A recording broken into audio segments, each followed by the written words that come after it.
Hi, I'm Michael, and today I want to share a story. It's not particularly unique. The signs were there all along, but it changed my life forever.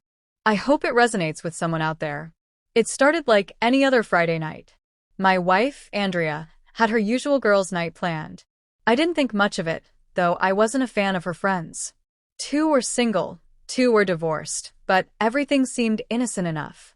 She had started going out every few weeks over the past few months. It seemed like a way for her to unwind, something harmless.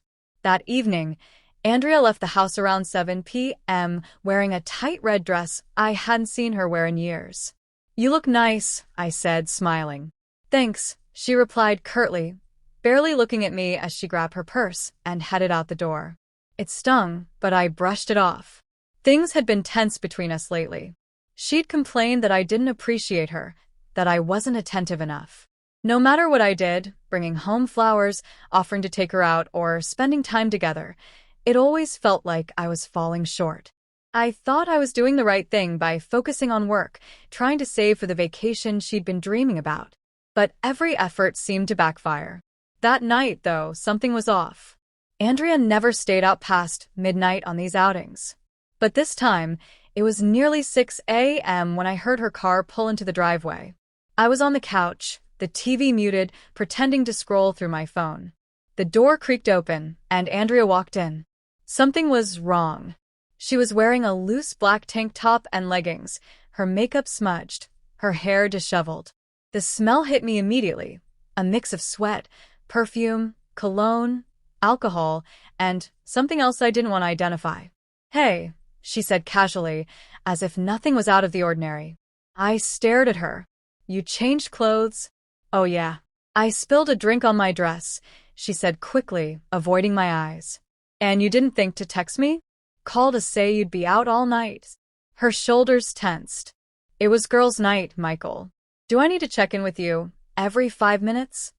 It's not about that. It's about respect. I was worried something happened to you. And you left in one outfit and came back in another, smelling like—" I trailed off, unable to finish.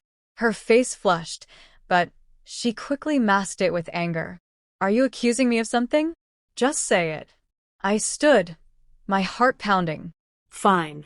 "Did you sleep with someone tonight?" She glared at me, her expression a mix of defiance, intrigue, and something else I couldn't place. Her hesitation was all I needed. "You're being ridiculous," she snapped. "Your trust in me is so low that you immediately assume. Just tell me the truth, Andrea. Don't make this worse." The silence stretched between us until it was unbearable.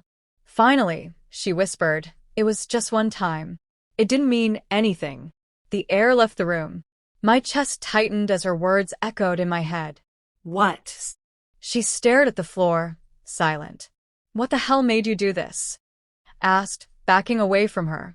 Her defenses crumbled. "They told me it would teach you a lesson," she said, her voice breaking. "They said you'd appreciate me more if you thought you could lose me. I thought it would make things better." "I thought? You thought this would help?" I interrupted, my voice rising.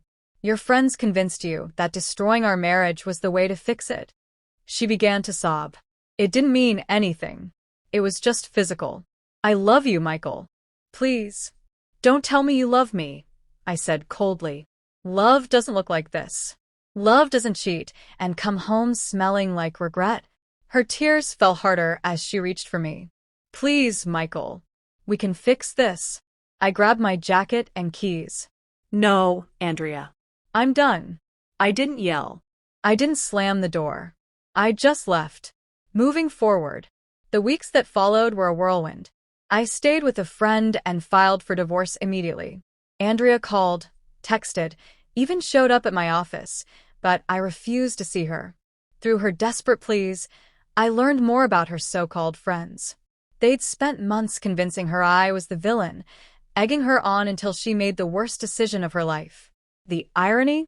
We might have saved our marriage if she'd just talked to me, if we'd gone to therapy or made an effort to reconnect. But now, none of that mattered. People say trust is the foundation of a marriage, and I learned the hard way how fragile it is.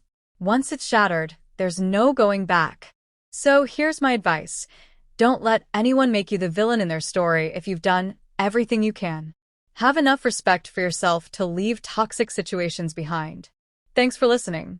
If you've been through something similar, share your thoughts in the comments. And if you found value in this story, don't forget to like, comment, and subscribe for more tales of love, trust, and